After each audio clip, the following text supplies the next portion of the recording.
Mm. So, yeah. Anybody tried fermentations before or have any experience with it? Yes, I have. I have made kombucha in the past. Yeah, so Mm. And you want to tell us a little about like your experience with it? okay, well, of course, with regards to the prepping and all of that, having a sterile environment is crucial to the life and of your Scooby. And of course, if you go off in terms of getting stuff into using utensils that maybe that would not have been sterilized properly, you can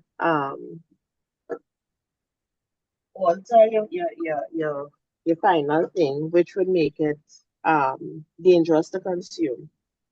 So that is like one of the main aspects once you're dealing with fermentation. I've done wines in the past too, and the same thing applies, right? And of course, you must have sugar to feed your microorganisms, your yeast, whatever.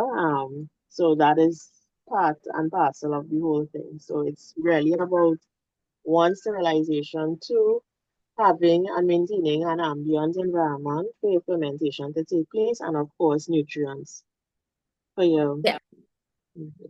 Most definitely, because when you do fermentations as well, the longer it go on for, the higher the flavor profile.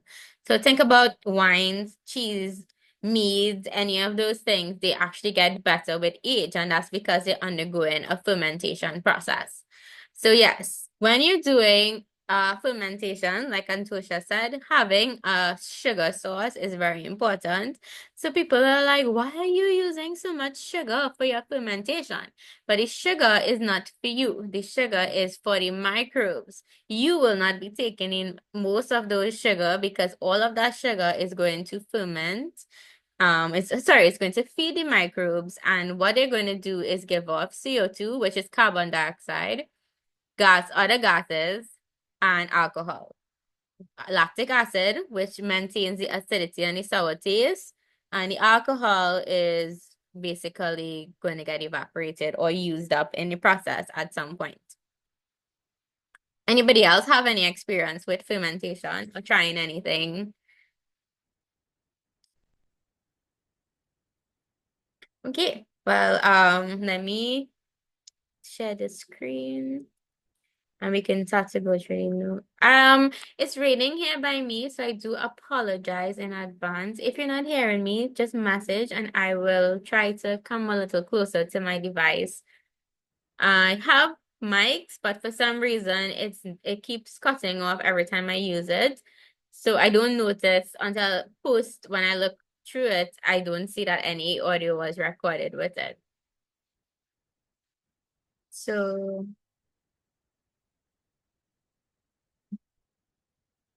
another thing is having the right equipment. While it's easy to be able to just use common kitchen utensils, it's best to use things that is for the specific fermentation process. So I have included here a recommended reading list. And if you're able to get the books, this is specifically for Caribbean and Ayurvedic practices, and y'all can have a read. I put in some websites and stuff in case you wanted to know more and be able to have more information outside of this class. I would have liked to set up a bone broth and show you guys it. Unfortunately, that is not something I would be able to do in a 2-hour class since it takes about an hour to just prep the bones. So what I will do is I will do a video, a full video, and I will upload it in the Google Classroom. And once I upload it, you will be able to get a notification via email that I uploaded something to the Google Classroom, and you'll be able to access it. So this is the overview of the fermentation process. And right. So here we're just going to go through the types of fermentation. Basically, how, there's lactic acid fermentation, which is what we are doing. So you'll be able to, I have the recipes for sauerkraut, kimchi, yogurts, pickles, and a few other things that I included, like idli, which is fermented rice. Um, yeah. So basically, you use bacteria and sugars to um break down the foods, basically enhancing probiotic content. Alcohol fermentation is the fermentation that Antosha mentioned when she talked about making wines. You could also make beers, malts, kombucha, anything that has yeast as its um bacteria of the fungi of choice is gonna be using yeast is gonna turn into ethanol, carbon dioxide, and then you will be able to use it. That is what gives it the bubbly ness or the fizziness or the sparklingness that is associated with alcoholic drinks. And we have acidic fermentation that is used in vinegar. So this is where you are getting more acidic conversion and you're going to have tangy flavor in it. So initially in traditional medicine, we had talked about using fermented products for probiotics and prebiotics. Oftentimes people would use it in their food preparation, and therefore it was just part of normal culture. So what we need to do is reintroduce these foods in our diet and make it into something that is a staple in food production. What happens is that when you consume fermented foods, because of it's good for your gut, anything good for your gut is going to promote health and wellness and longevity. Now, these are examples of it in China. We know miso paste, we've heard about tempeh, and then natto is like a sort of fermented beans. We know um I'm sure you know about kimchi and gochujang, which are fermented soybeans. So gochujang is fermented soybeans, and kimchi is fermented cabbages, napa cabbage, or radishes. So India, they did a lot of fermented dairy. So things like lassi, buttermilk, yogurt, what's this? Oh gosh, I forgot what it's called. That dahi, all of those things. It is fermented with dairy that is good for your gut, and anything good for your gut is good for digestion. It helps break down the food that you have. So this is why people usually serve these things with food, either before or after, or even during if it calls for it. And they also have fermented grains. Fermented grains would give you the dosa recipe. And we as Indians, we also use a lot of like ground beans into flours and stuff, and they use it to like split pea powder, chana, all of those things is a staple in preparing Indian food. So Africans basically they have the same thing. Most of their foods can be vegan or plant-based simply because of the wide variety of beans and stuff that they have. So they can make if you have beans are a starch source and it can also be used for making alcoholic fermentation like the beer. And then there's injera, which is like in Ethiopia. So every country has its own version of these fermented foods. Now, Europe, we know kefir, water kefir, and we know sauerkraut. Sauerkraut is with the fermentation of the cabbages. A lot of people don't like sauerkraut, but you can find something that works for you. And we know things like ginger beer and Mobi. And we do in the Caribbean have a lot of fermented drinks just as part of the process, people have. So bone broth Um, basically, it's the same way of preparing it. Different communities just use different herbs with those broths to be able to use it. So the bone broth we will discuss in further in the topics to come. We will talk about the how bone broths are made and used and how to enhance it. So basically, bone broth can come from whichever animal that you choose to use. So like chicken feet, is good. Some people use whole chicken, some people use soup bones, which come from beef. So whatever animal you're able to eat, you're able to make a bone broth from it. And the type of meat or the type of bones that you choose to use would affect the quality of the bone broth and the nutrients you are able to get from it. So things like connective tissue, the cartilage, skins, fat, all of that is important in getting a good quality bone broth. Because if it is that you use things that low fat or has no connective tissue, then you can't get that gelatinous bone broth texture that is iconic, or sorry, I should say identifying for bone broth.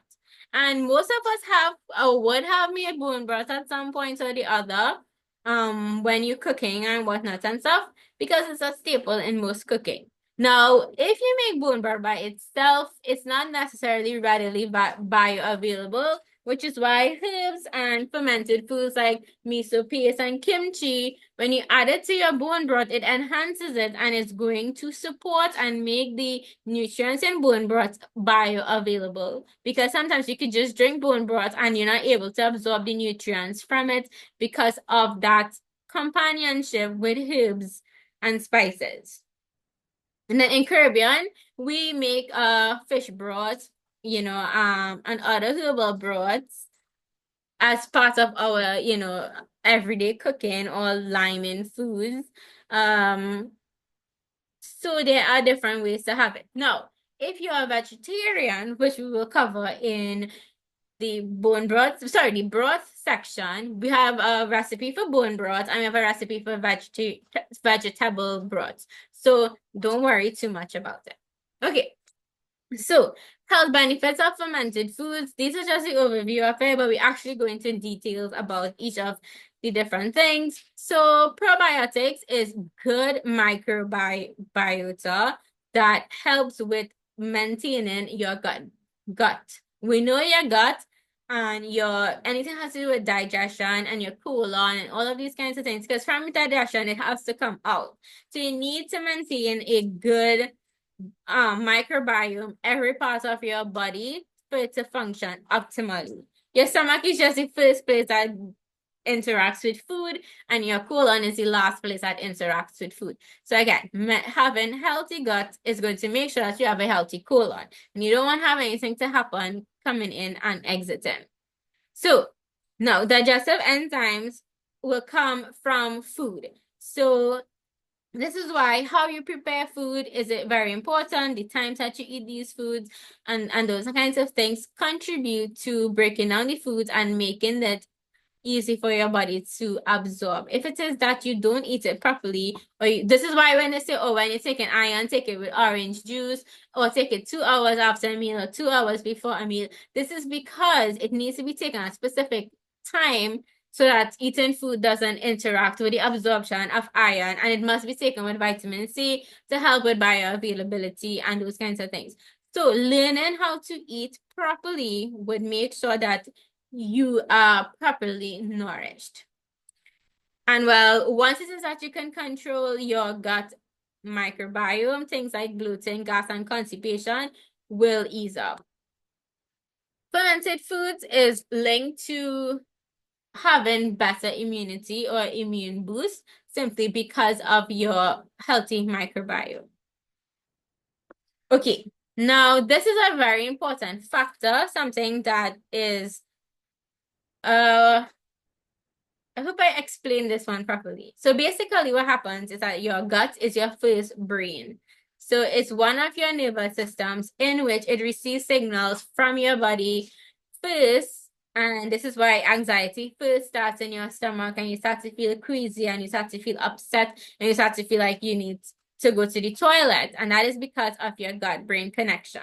And because this being one of your autonomic nervous system, this is usually the one that gets attacked first. So your anxiety is usually as your stomach actually tells you what is going to happen when you have an anxiety attack. Usually this is the norm for most anxiety patients.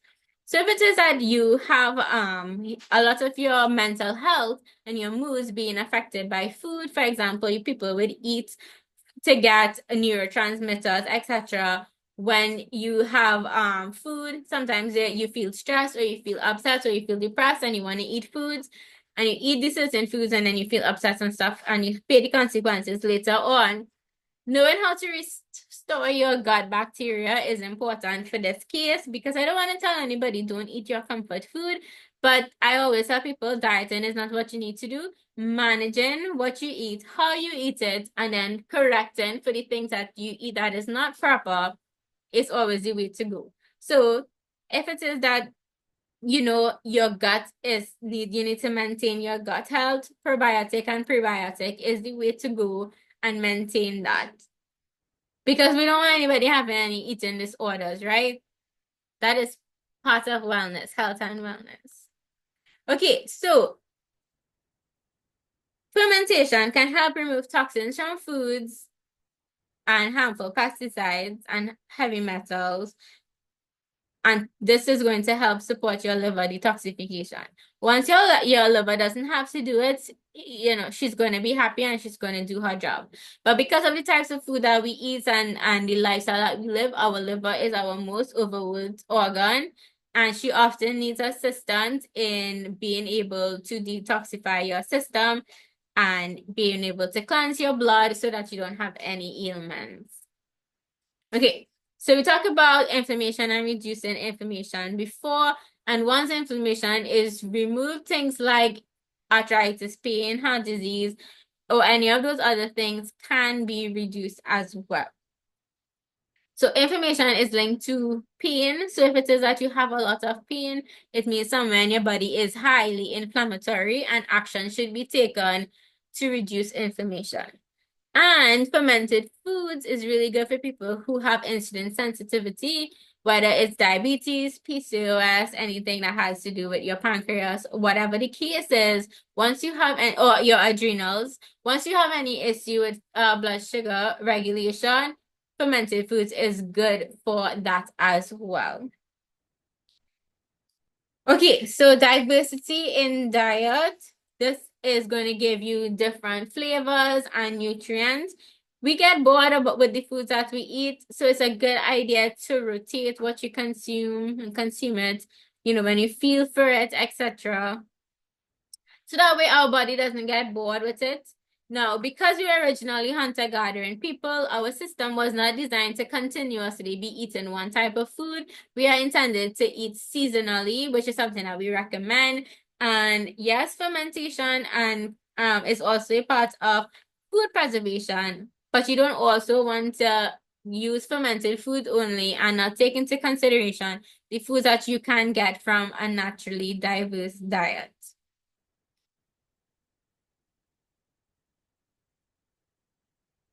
Now, we have seen from before that the fermentation basis or processes are essentially the same across cultures. What they do with it and how they do with it and how they pass on that information is deep in cultural and ancestral practices. So I just wanted to talk a little bit about probiotics. So basically, this is good bacteria that supports your gut microbiome. So you're going to get things like improved digestion. Anything that improves digestion is going to help with your bloating, acid reflux, all of these kinds of things. Like I mentioned before, you can be taking food and not absorbing minerals and vitamins. And usually you can see this. For me, I was taking bone broth for months and I was not seeing the results that I needed to. And was because I was not adding flavor to my bone broth. It was just plain bone broth because I wanted to give it to my cats. So I didn't add anything to it, no seasonings, nothing. And then as I started to study it more, I realized that I was missing out on so much simply because I was not consuming it in a proper way. And as soon as I started to add flavor to it or add it to soups or added seasoned foods or as a base for my stew chicken or anything that I was making, even if it was like a one pot rice meal or a one pot, is like how you have a pilau or whatever the case is. Once I added it to my food, I was actually getting the benefits of it and I could have seen it. Unfortunately for my cats though, because it meant that I was just making bone broth that was seasoned and I was making it according to the traditional Chinese recipe. So the herbs and stuff that I would use now is things from like that is like a star anise and cardamom and allspice and those kinds of things because those are warming spices. So for me, it's easy now. If I decide I want to drink a cup of bone broth for breakfast, it's like a quick meal for me at least. So knowing that and knowing how to fix it meant that I got better minerals and vitamins and I was being properly nourished. And once you're getting that, your immune system is going to be supported. Okay, so we talk about the mental health and whatnot and stuff. So these are important digestive enzymes that I wanted to talk about in case that you decide to continue on further studies in fermentation and broths. You want to read up some articles or something. Knowing what these are will help. So proteases basically break down protein. So that's why they say aids in protein digestion. So it's very good to break down protein, especially if you're eating a high protein diet. And then you could have things in like miso and kimchi. This is just examples, but you can research it when you're making the specific food the fermented food that you want to make to fit your diet. So lactase help digest lactose. So it's usually in yogurt and kefir and any of those dairy-based products like lassi and dahi and whatnot.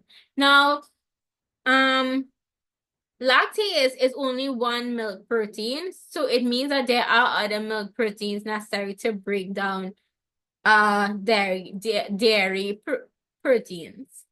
And then amylases break down carbohydrates. So carbohydrates are like your starches and whatnot. So that's necessary. So that's helpful for all starches that you're gonna have.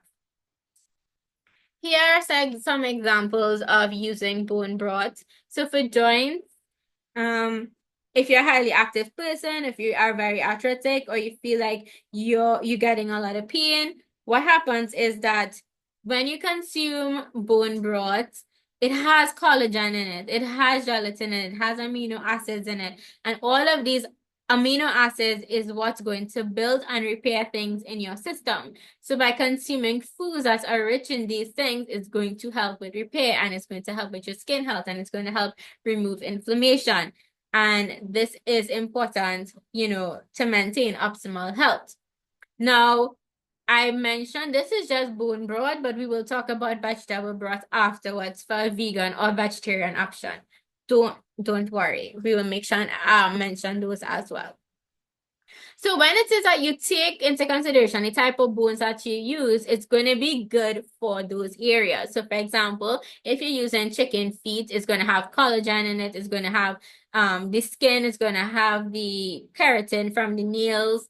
Then it's going to have the bone. It's going to have bone marrow. Soup bone is going to have bones. It's going to have bone marrow. And all of these things, connective tissue, all of these things, when it's broken down, is going to be gelatinous, and then you're going to be able to consume it, and then it's going to help you with the areas in your body that is going to be targeted for. Okay, so hydration. Now, I talked about the other stuff already, and all you can use the time to go through it another time. This is just the overview, so we need more time to actually discuss other processes. Hydration is because broths are rich in electrolytes, it's going to help maintain balance and it's going to support your kidneys, especially. Okay, so traditionally, y'all can just come back in when we get kicked off in 10 minutes. Is using postpartum recovery simply because you are building, restoring nutrients. It will help in illness recovery. So when you're sick, somebody make you a chicken noodle soup or some sort of soup, and this soup has the nutrients in it to make you feel better and well detoxification. Okay, and these are examples of the broth that can be used, fish that I mentioned it before. Okay, so I want to talk about this because fermented foods can help with food preservation and help with food security. So one of the things that we often get is that we have a crisis an economic crisis right now in Trinidad and Tobago, but we don't have a lot of people being able to work. A lot of people are losing their jobs. So one of the things that you need to have is food security. And food preservation can help with food security. For example, if you bulk buy grains or you bulk buy foods, knowing how to preserve it or ferment it can extend its shelf life. And by extending the shelf life, you are able to have foods for longer, especially for things that are perishable. So it's, when you have canning, it's a good process, by which to preserve nutrients at that stage for you to get maximal nutrients. So sometimes buying frozen food or canned foods will, especially if it's cheaper, is better simply because it's frozen or canned at maximum nutrition in the process. So fermentation is limited resources. So and because it does not require refrigeration, it is easier to store in your cupboard and stuff. The only limitation might be space. And then once you know how to use it, you can reduce food waste. So vegetable broth can be made with vegetable scraps. So for example, skins and your tops of vegetables. You can save the onion skin, garlic skin, the tops of it, all of these things, because all of these still have nutrients and whatnot in it. When you're done with it, you can save it and use it to make either vegetable powder if you blend it up, make it dehydrate it, and you blend it up and make it into a vegetable powder that can be used in food, or you can use it and boil it and make a vegetable broth. So knowing how the processes happen, you can use different things, and food waste is reduced. And we talk about eating seasonal foods. Being able to preserve seasonal foods through fermentation will allow you to have seasonal foods, especially if it's low cost and in abundance, to have anytime when it doesn't have. And then once you're able to be food secure, you're able to be have food, especially during natural disasters, and you don't have to rely on things from the grocery alone. Okay, so I talk about the nutrients, and then fermentation. Because of the process, it can make things, so it can fortify food by making things bioavailable to help with us digestion. Okay, so we talk about the cultural and ancestral knowledge. Now, you need to be able to, yes, we can learn things from Africa, India, and China because our people are primarily from these places. However, the climate or the area that they may have been ancestral from may not mimic the ones that we have here, and therefore it's very important to be able to adapt to our country, to what we have available, to what's readily available, what we can grow.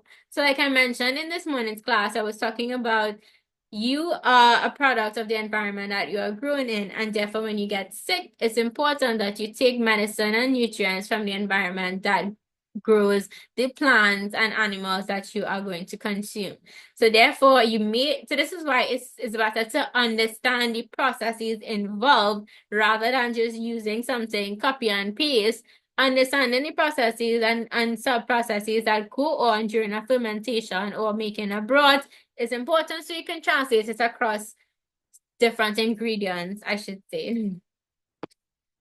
And then once that you can understand fermentation as a food preservation technique, you don't have to depend on industrialization, or you don't have to depend on going to the grocery all the time. It's easier to just grow things and have it yourself. You can create your own community with your friends and family if it is that you choose to extend and say, okay, you make something and somebody else makes something. So you all have access to different fermented foods, especially that it takes a while for food to be fermented. So because we already had half one, the basics of fermentation, you could go through this document yourself. It's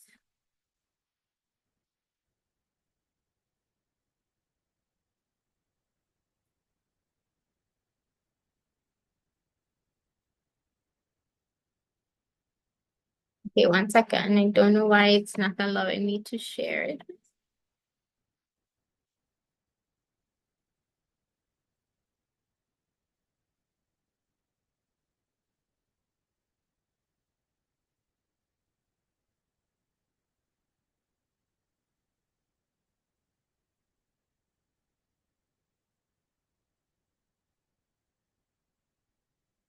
Okay, anybody have any questions or anything in the meantime?